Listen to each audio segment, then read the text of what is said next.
Guys, it's going down this weekend at UFC 294 with Makhachev stepping into a rematch with Volkanovski. My partners at DraftKings are offering an incredible offer for all new customers who sign up using the promo code Sonnen. New customers who bet just $5 on any of this weekend's fights will receive $200 in bonus bets instantly. You can even use your bonus bets on DraftKings same fight parlays for a shot at an even bigger payout. Combine multiple bets together from the same fight, including number of rounds or method of victory. Remember, DraftKings is the only place where you can bet same fight parlays. If sports betting is not yet available in your state, don't worry. You can still join in on all the fun with DraftKings Daily Fantasy. So click on the link below and download the DraftKings Sportsbook app right now. When you're giving fight predictions, you're talking about a guess, right? Now, a guess, that word, is not as strong linguistically as a hypothesis. Hypothesis, while being much harder to spell and having a couple more syllables, just means a guess that's based on educated evidence.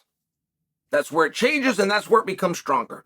So if you're to make a hypothesis, which is a guess, you're making a prediction, you're trying to see the future based on evidence, then you must use history as the greatest trajectory to the future. So if you say Volkanovski is going to win, what is your hypothesis? Meaning, what evidence do you have? Now, I feel I do have evidence. Volkanovski and Islam, if they go out and they fight again, and everything stays the same, but one guy fights just that much better, just a little tiny bit better. 3 more punches around, that'll do it. 1 more takedown attempt in every 5-minute sequence. That'll do it. Just a little bit better. If one guy does that and the other guy's the same, that will be enough to sway the fight into that person's favor. That's how close their first fight was. So, if we're to use history to be our trajectory, we're going to have to look at Volkanovski in rematches and see if he did better or worse than he did the first time. And that is where we would have to bring in Max Holloway. The appreciation and the understanding of Volkanovski being the best. That is something that we got. And the Ortega fight helped to solidify that. But when Volk became flat scary, right, like as good as he was perceived, and we never know. We never actually know who's who. It's just perception. But we did believe we understood that Volk was the best at 145. Keep him there.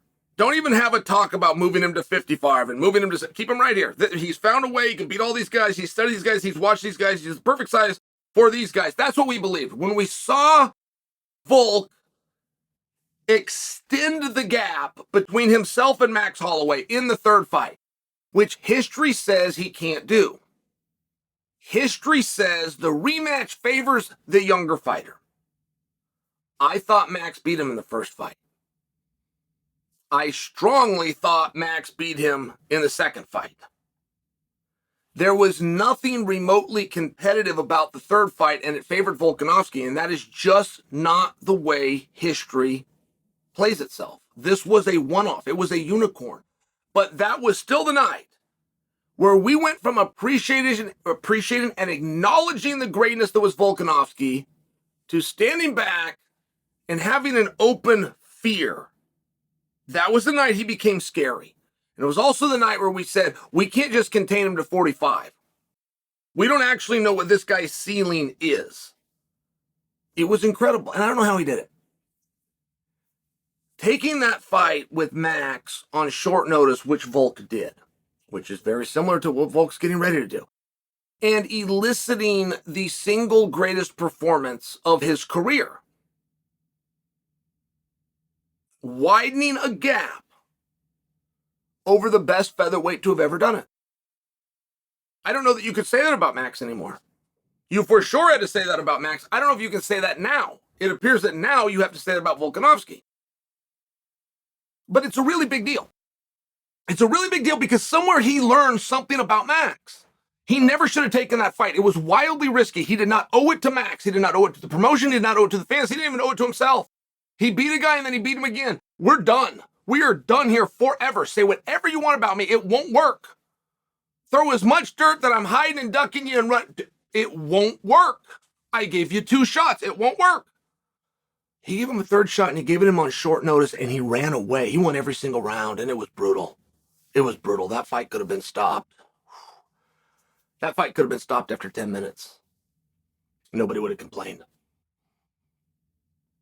So I'm just asking, how? How did he extend the gap? Did he learn things about Max?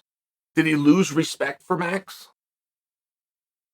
Did he gain a confidence in himself and his ability to get takedowns and his ability to slip Max's long shots and his ability to back Max up while fighting him with punches and kicks and nonstop activity? Or was everything just the same? He didn't feel any different. He went out there, Max came out there, they had a performance, and he's as surprised as the rest of us. I mean, I would live with that too. Maybe there isn't some great and sophisticated answer. There isn't always.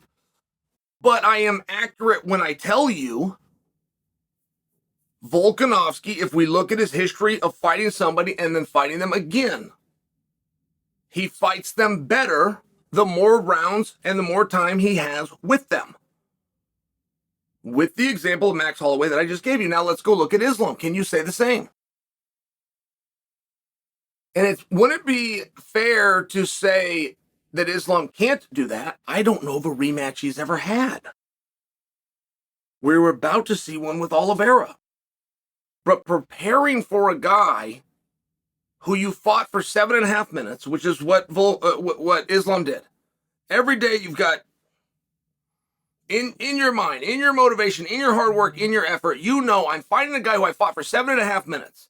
It was a very non-competitive 7.5 minutes. That is a very different feeling when you wake up and go to bed each night in training camp, as opposed to knowing I'm going to be facing the guy that was the hardest physical task of my life. And one of them will be affected from that first fight. One of them, see, it's not about who's going to fight better in a rematch. It's not. One of them will not fight as well in a rematch. When you have the hardest experience of your life, if you're a really deep thinker, you can begin to strategize and figure out how to get the same result while not going to those deep waters that are horrifying. And you don't even know about them until you get there. It doesn't matter how tough you are. It's fight or flight, and your body and your mind naturally will not want to return to something like that. So when you have a rematch, it's not that one guy fights better, even when the result is completely different. One of the two guys wilts. And if he wilts just a little bit, it will make the opponent look better. So Volkanovski, who's coming in with a world title, and regardless of outcome, will wake up the following day as world champion, versus Islam, who will show up with a world title, and if it doesn't go his way, will no longer be world champion.